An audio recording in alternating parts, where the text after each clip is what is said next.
we're going to be talking about effective partnerships, lessons from executives. My name is Joseph Jones. I'm the president of Fresno Pacific University. I'm here for all intents. Thank you. For all intents and purposes, I'm here representing the independents. As you know, California has this plan for a higher education, a four-legged stool. You know, of course, the CSUs, the CUs, the community college, and the independent colleges. Quite often, as I go into meetings, I'm wondering if it's a three-legged stool, and so I have to remind people that we're kind of rocking. We're not very stable if we're forgetting the independents. And so I'm here to remind us all that how important the independents are as part of that four-legged group. Our panel is actually going to be talking about community colleges and the pathways from community colleges to the universities as we address the baccalaureate shortage. And I think as we anticipate in terms of this growing shortage, I want to actually consider in terms of the role of the privates, how they can actually provide that. But this panel will be talking about the publics, but again, I'm just here to kind of remind you of that. In many ways, as I think about the independent colleges here in California, I think we forget that they provide about 20% of the bachelor's degrees here in the state, and over 50% of the graduate programs, and so forth. And so they do play a very important part. So as we're thinking about the future, we also need to consider them. This group of schools are very flexible. They quickly adapt to demands. This group also is ready to build partnerships all across the state. And thirdly, this group has capacity. And as we're talking about capacity, expanding the capacity for bachelor degrees, this group really does have that ability and can actually expand fairly quickly. The privates or independents here in California also are a very diverse group. They have a diverse student body. 40% of them are Hispanic serving institutions. Fresno Pacific, our university, about 62% of our student body is actually underrepresented, with 47% Latinx. 49% of our students are first generation, which is not unsimilar to so many of the other schools as we think about our peers. Independent colleges serve about 6,800. I'm being visionary here. About 6,800 community college transfer students each year. Fresno Pacific, many of you probably don't know of this, but about 78% of our students actually are transfers, so who graduate with bachelor's degrees. You usually think about these privates as they're just too expensive, but most of us actually provide scholarships. 98% of our students are actually on scholarships, and our average debt at graduation is no higher than the average for the CSUs and CUs. And that's not just us, but it's actually some of our other independents. There are about 83 privates that are part of the Association of Independent Colleges here in California. So I wanted to actually, before we actually get with our panel who are going to be talking about the transfers, I wanted you all to kind of keep in mind in terms of the importance of the independents as we think about the need for broadening and expanding seats for baccalaureate degrees. Well, why don't we, now let's start with our panel. We have three people who are on our panel. Dr. Greg Canfield, who's the Executive Vice Chancellor and Provost at UC Merced. Dr. Lynette Zelinsky, President of CSU Bakersfield. And Dr. Woab Isaac, Chancellor of the Riverside Community College District. Let's start questioning. We want to know a little bit about these executives here. And let's start with you, Dr. Camfield. Tell us a little bit about your pathway to Merced, a little bit about your background, your journey, how you got to Merced, and what do you see as unique about you of Merced? Well, I will tell you a little bit about myself only as I think it's relevant to why I ended up at UC Merced. I'm a public high school graduate from California. I went to New England for my undergraduate degree, came back to Berkeley for my PhD. And one of the things that really struck me when I applied for my doctorate was the application materials talked very explicitly about the master plan for higher education, and that the state of California was supporting doctoral education for 4 reasons. One was to provide faculty for the UC, another was to provide faculty for the CSU, and another was to provide faculty for the community colleges, and the fourth was to provide doctorates who would work in other sectors of the economy. And that has always stuck with me, that the 3 segments are profoundly interconnected as part of the master plan. When I finished my doctorate, I applied to several CSUs for my first job, and they did not take me. But I did apply to an Ivy League university where I got my first job. The students were amazing. I don't think they really needed me too much. They were professional students. You just throw anything out to them and they do what you wanted done perfectly, no problem. But my wife and I wanted to come back to California to raise our children near our families. So I got a job in 1996 at the University of the Pacific, and I was there for 10 years while I was listening to the plans for UC Merced, which were very exciting to me. And Merced had been open only a year when I applied there, and what struck me about it was the mission. It's the land-grant mission of higher education in the United States. It's been transformative, this whole nation. And it's about being grounded in an area and serving that area while also thinking of our place in the world. Our original general education program was actually titled The World at Home. We were put in the Central Valley here to improve educational outcomes, obviously, but also environmental outcomes, health outcomes, economic outcomes, and to me, probably the most important is, I don't know quite the term to use for it, political outcomes. If you've paid much attention to the health of our democratic society, higher education is one of the fundamental seedbeds. And every level of increase in education increases engagement in communities. And so partly what we're about is to provide the kind of intangible resources that allow people to really participate well in their communities. And UC Merced has lived up to that promise. It's fascinating that we assumed that our undergraduates would come primarily from the San Joaquin Valley, and about 1/3 of them do. But about 40% come from the Los Angeles basin, and the rest from the Bay Area and Sacramento area. And only Berkeley draws, among the UCs, draws from the whole state, other than us. But if you actually dig into the zip codes of where our students come from, they are not the zip codes that are sending students to UCLA or Irvine. They are in East Los Angeles or in other economically distressed parts of the LA basin. 3/4 of our students are first-generation students. 3/4 almost.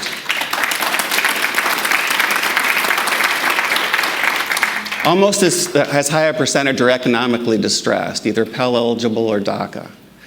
We graduate students at a 69% rate.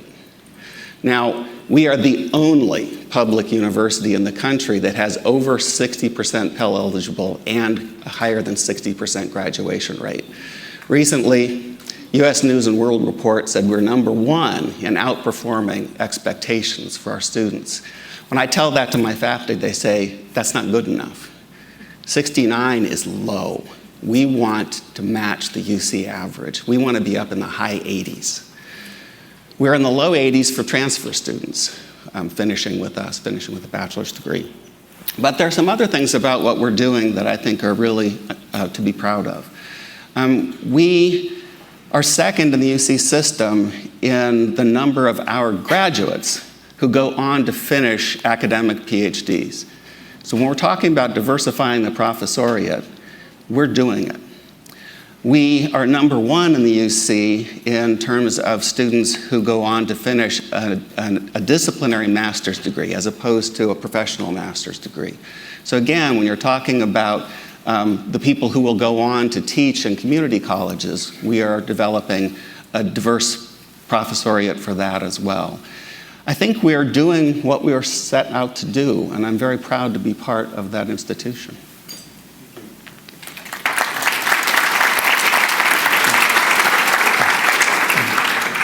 Dr. Lynette, I'm so used to calling you Lynette. Perfect. Thank you so much. But, thank you, Joe. We've known each other for a little while Yes, anyway, we have. and we really appreciate it in terms of you've always been engaged and ready to actually partner and so forth. Tell us a little bit about yourself and what led you to come to Bakersfield. Well, thanks so much. Again, good afternoon, everyone. I was an early high school graduate, and because I graduated with less credits than most other high school graduates, my opportunities for higher education were limited. I was very, very fortunate that as a 16-year-old, I was accepted into the CSU, and I went to Humboldt, which was my first choice, California State University, Humboldt. I was very, very fortunate that I received very good attention in terms of my education because we had very low student-teacher ratios at Humboldt at that time. I was also very lucky because I was offered an opportunity to move from my undergraduate straight into a graduate program at Humboldt. So I share this with you because my DNA is really in the California State University system. I soon after met my husband. We married, and he too was a graduate of Humboldt, and we were deciding about our professional journeys, and we decided that we wanted to select a place where we would raise our family, where we would really be attuned with the people of a community, and that we were very, very certain that we wanted to be in a community where it was diverse and that our children would have a very idyllic upbringing. The Central Valley called us, and we never looked back. We both received positions at Fresno State. I was an adjunct professor. My husband was a tenure track professor, and we spent 30 years at Fresno State. For 10 years as an adjunct, I was raising my 3 children, and this was a marvelous world that I was in. But at one point, I was asked to join the tenure track faculty, which would require me to go away for a doctoral degree because there were no doctorates to be had in Fresno. So I was very fortunate to receive a fellowship. I went to Claremont and received a PhD in psychology and returned to Fresno State for a tenure track professorship, and moved therefore into a world of academia, scholarship, and teaching, and I loved that world. But there was a point where I could see that I was being pulled into leadership opportunities, and I found them very fascinating, and I loved the growth and the learning in that. And so I, for the next 30 years, spent my time serving in every single academic position, from chair, associate dean, dean, associate vice president, associate provost, and then to the provost level at Fresno State. This was a great experience for me, and I loved the students that we were serving. So when I received a wonderful opportunity from Joe Castro, I know there's some Fresno State folks out there, yes, an amazing leader who said, I'd like to nominate you for the presidency of California State University, Bakersfield. He said, now I know you've turned down some of these nominations because you keep telling me that you're not leaving the Central Valley. And I said, that's right, my heart is in the Central Valley. And I said, well, thank you for this opportunity. That would be the only one I would be interested in entertaining. So long story short, this is the place that called. John and I were so honored and privileged to be serving in Kern County in Bakersfield. My dad, early on in his career, was in the Air Force and served with Chuck Yeager out at Edwards Air Force Base. So the DNA of this community is with me in my heart and really in my soul. I love serving at CSU Bakersfield. Yes, thank you. There's my ASI president that's making us proud. We are great collaborators here in Kern County and in Bakersfield, and this is how the hard work gets done. I see so many of my amazing partners here, beginning with President Sonia Christian. Thank you. What a remarkable world we're creating in higher education. I see also Mary Barlow here, Superintendent of Schools. Amazing work with the Kern Pledge. But I'm really, really proud of the fact that the students that we're serving are our students. And I have many leaders here with me from CSUB today, and we're very proud of the fact that we're serving about 11,000 students. We are not an impacted California State University. We're one of the very few. Philosophically, we want to remain open in terms of access for the students in Kern County. We largely serve Kern County, and 70% of our alums do continue to live, serve, and be civic leaders in Kern County. We're very, very proud Hispanic serving institution. Yes, very proud. As was mentioned, our students we're very diverse. We are largely first generation. The majority of our students are first generation, and about 80% of our students do receive some kind of financial aid. I'm also very excited to share with you that we have record enrollment at CSUB, and we also have had record graduation rates. So I'm excited in some of our next questions to share with you some of the innovative ways that we're working as collaborators to serve our region. But again, very, very proud to be serving as the 5th president of California State University, Bakersfield, and the first woman.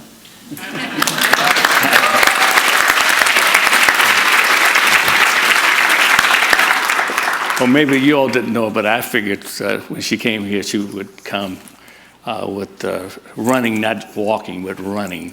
So she's done that. Dr. Isaac, so you've been with the inland community for a while. Why don't you tell us a little bit about yourself and what actually informs your world in higher education?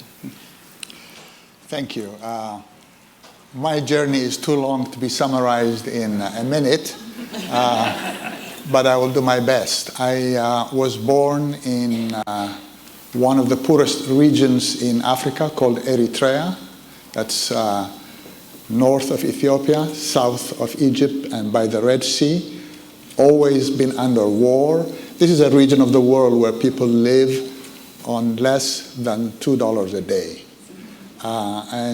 Born into a family where my mom never went to school and my dad only did 3rd grade, and truly being a product of poverty, experienced it in its fullest sense. Nonetheless, I was able to complete my schooling. I went to university on a scholarship in Ethiopia to do a bachelor's in chemistry. I won a scholarship to go to the United States and did a PhD from the University of Michigan in medicinal chemistry at the age of 27. And was able to go back to Africa to be a professor, both in Ethiopia and in Nigeria. I serve as a senior research scientist in drug development with AstraZeneca in Sweden, and then had the great privilege of going back to my home country, Eritrea, after the war, after 30 years of war was over, to rebuild a university from the ashes of the war. And I stayed there as a university president for 14 years, and saw the growth of a university with only 8 PhDs and 12 departments to be a full-fledged university with 10,000 students and 105 Eritrean PhDs that were produced from that university through collaboration with many other universities. And in those journeys, I say that I qualify to be the perfect example of the profound truth that education is a true equalizer.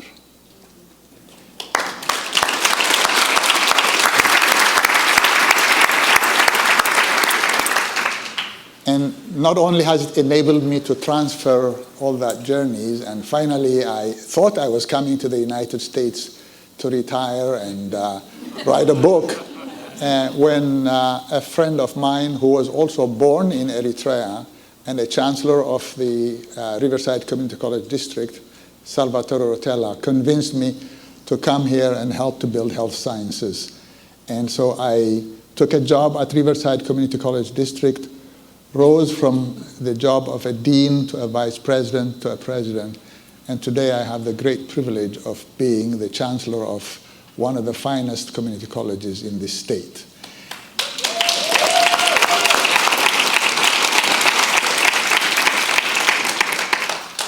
In this long journey, what I can say is that having experienced and lived through poverty, I have developed a capacity to see myself in my students and identify with them. That gives me the courage and determination to go on, to continue to do the work I do, because for me it's not just a job, it's a mission and it's a calling.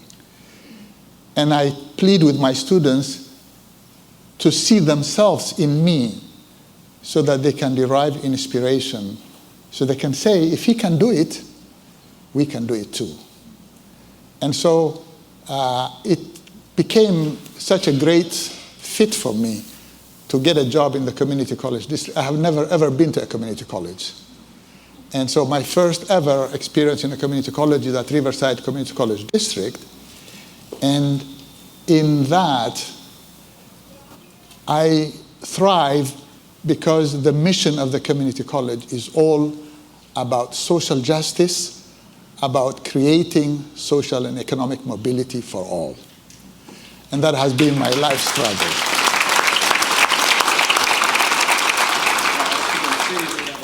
Leaders who have come from different backgrounds, but all have been drawn to this valley.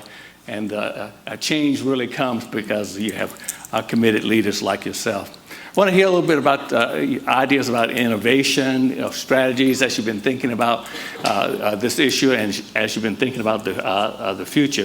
And why don't I'll go back and we start with you, Greg, and talk a little bit about in terms of some of the innovations that you're looking at UC Merced. Well, I want to talk primarily about what we're doing, what we're starting to do, I should say, in an intersegmental sense. Before we even opened, we developed a Center for Educational Partnership. Oh my goodness, there's the slide. You said you weren't going to give us any slides. I thought you said PowerPoint corrupts absolutely, but there we go.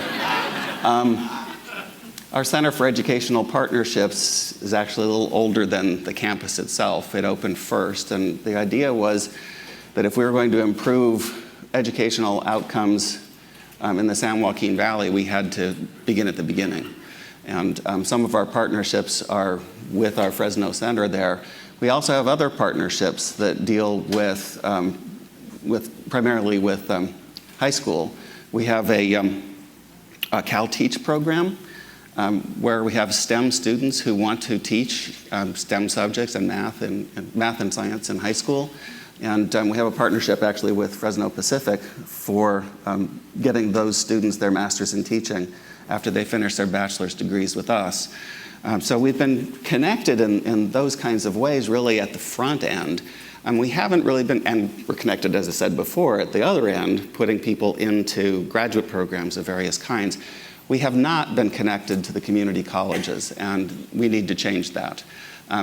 Partly standing up a brand new university is just so much work and so busy. You have to build programs from scratch. You're hiring faculty all the time, and we're supposed to connect with transfer agreements. Well, we think we know what that should look like, so we throw some stuff down on paper, but it turns out we've created barriers that we shouldn't have created. So we are right now very deliberately and formally going into our own work and seeing what inadvertent barriers we've created And we are reaching out to partner with the community colleges in the Valley to help us with that project. We started working with our nearest neighbor, Merced College, but also with our hosts here, Bakersfield College. As Sonia was mentioning, we're partnering with them on the degree mapper, the program thing. And we're very, very excited about that program, Pathways Mapper. It is an incredibly powerful tool. If you've tried to go onto the UC site that's supposed to map transfer, yeah, you get it, right? So when Sonia showed me what she had, I thought, oh goody, we want to help. We want to partner with you on that because that's really important. One of the other things that we're just starting to investigate is a different approach to a partnership with community colleges. As you know, traditionally it's sort of seen as hierarchical. Community colleges have the piece of lower division and the UCs and the CSUs have upper division. But one of the desperate needs in the Central Valley is healthcare providers, and not just physicians, but all the allied health professions as well. Community colleges have nursing programs, but they don't give bachelor's degrees. We have a bachelor's degree in public health. Two of our faculty in public health have proposed the idea that we do a 1-2-1 bachelor's degree program. We start with the freshmen, turn them back over to the community colleges for the nursing education, and then they finish the bachelor's degree with us. So seeing it as much more integrated rather than hierarchical. This is fairly preliminary at this point, but two of my faculty, Nancy Burke and Irene Yen in public health, will join Bakersfield College and other community partners at the Rural Poverty and Health Equity Summit on November 22nd, and one of the things they'll be talking about is that. One of the things that UC Merced has done from the beginning is innovate. We had no choice. We opened our doors. A couple years later, the Great Recession sort of sucked all the air out of all of education's budget. We had to do everything on a shoestring. We're the little engine that can. Things are a little bit better now, and we are certainly willing to take the next step in our development to be better partners in that middle piece in terms of transfer.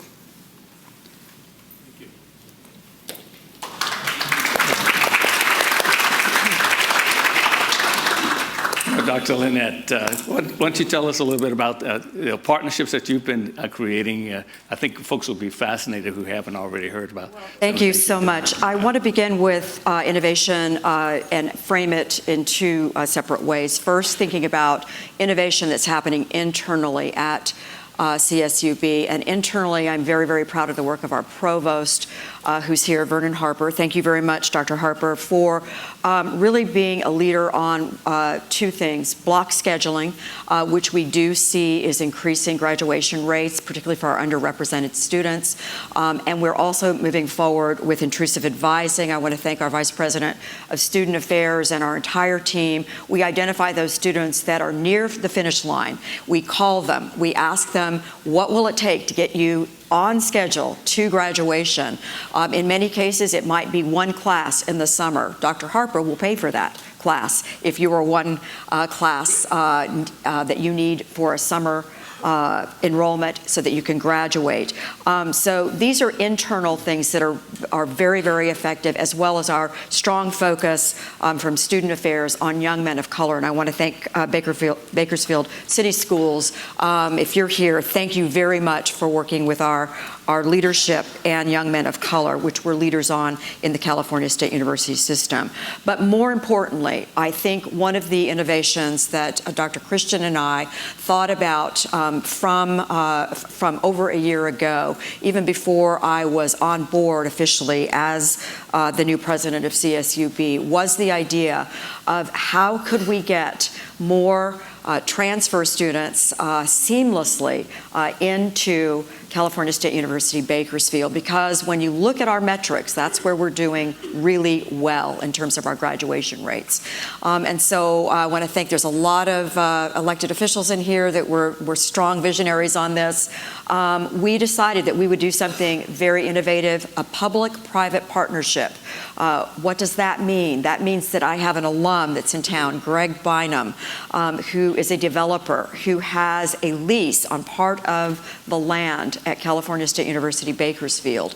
And he has the ability with great ease, very nimble, to put up a building that can become a center for educational purposes. Well, the brilliance of this is that Dr. Christian and her team was the first to say, wouldn't it be remarkable if we could put Bakersfield College Southwest on the CSUB campus? And I'm so proud to say that we have broken ground and launched that program. We have about 2,000 of our students. That's how Dr. Christian and I talk about them. They're Bakersfield college students that are ADT, that are on the pathway that will seamlessly transfer to CSUB. Let me also give a huge shout out in the House, Sean Whalen, thank you for the support, the seed money, for the Finish in 4, because that's what we're promoting. That's the signage, that's the motto, that's the heart of really what we're doing in this one of a kind in the CSU. So thank you to College Futures. Will you give them a round of applause for believing in us? This will be the future, and we're so excited that we'll have a private-public partnership that will, again, bring access to those students in Kern County that want to move from Bakersfield College into CSUB in 4 years. So we're really, really proud of being women leaders that are making that happen. So thank you, Dr. Christian. Great. Great. Dr. Isaac, we hear that, that you're working in the Inland Empire on matters of poverty and economic mobility. Can you tell us a little bit about those initiatives and your partnerships there? So in the Inland Empire, California Community, the Riverside Community College District is one of the early adopters of the guided pathway. We actually started this debate and discussion within our colleges back in 2012 and 13. So for us, when the guided pathway became well known, we were already quite familiar with it, and we are we participate in the 20 community colleges that have been selected for the guided pathway. Chaffee, Norco, and Riverside are members of that.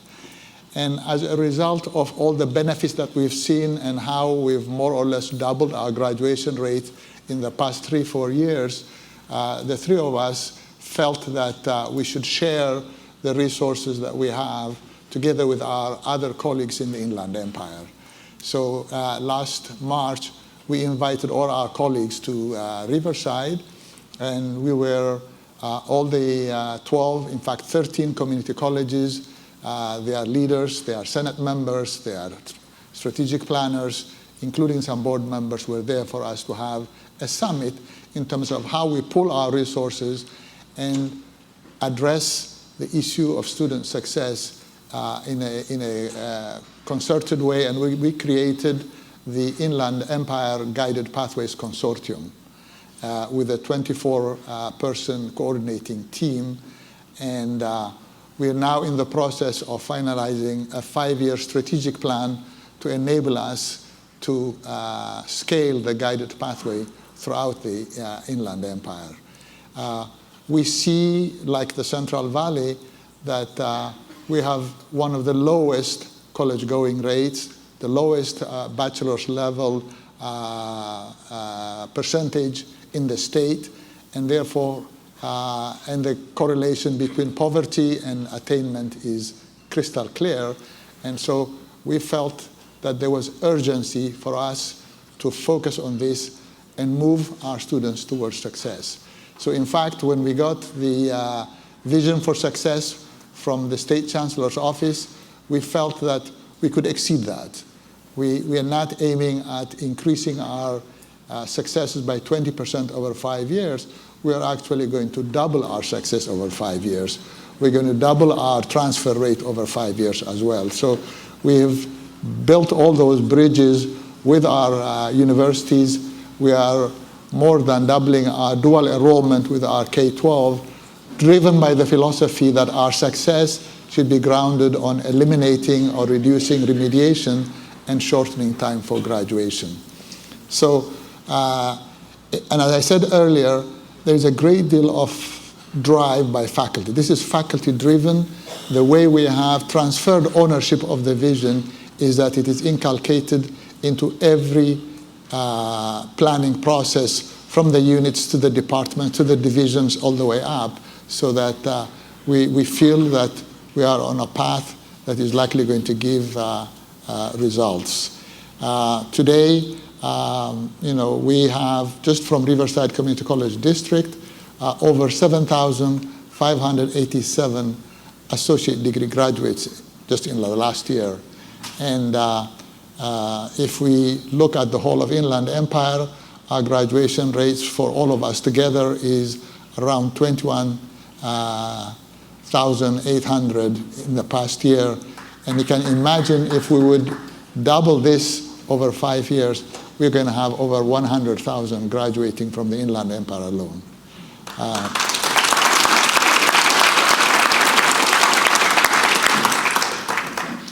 Excuse me. Thank you. Well, we're running out of time, but we do want to give the audience an opportunity to ask questions. And so if you have a question, you've seen the guidelines for that. Please raise your hand if I can see you in all this light, and they'll bring the microphone to you. Please speak loudly and briefly. Just one question. Go ahead. Oh, okay. I'm Judith Bell from San Jose City College, and I was excited to hear that Merced is reaching out to community colleges. One of the issues that we have in more urban areas is that our CSUs and UCs are very impacted, and we're educating our students, but it's very hard to send them on. I wonder, I don't know if you're the right people to ask, but what's being done to help our students in the urban areas transfer more seamlessly, or even at all, to UHCs and CSUs? I can first start if you would like. So not all of the California State Universities are impacted. So the Central Valley, Stanislaus, CSUB, we're not impacted as a university. We also accept what we call redirects. So those students that are trying to get into San Jose State, if they don't get in, because I know that you are impacted there, they can apply. It actually is not anything they have to do. They will be called and asked, would you want to accept a position at CSUB or at one of the unimpacted schools that accepts redirects. So this year we had 62 redirects. Most of those did come from Kern County. I will let you know that. But we are thinking as a California State University system about how to make sure that there's access. That's pretty much the same answer for us.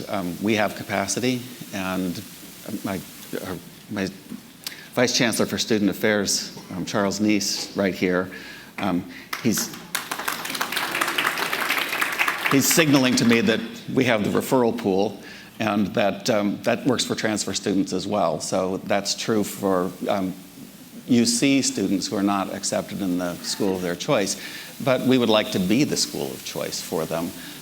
There are some things we offer and some ways you might get them to appreciate what we have to offer. We do a number of summer research experiences for community college students, and we're trying to bolster those significantly. We're working with Sequoia Kings Canyon right now to try to get some NSF funding for research experiences for undergraduates in the Sierra Nevada, jointly with us and the National Park Service. If those grants come through, we'll have even more opportunities for summer research. Send your students our way.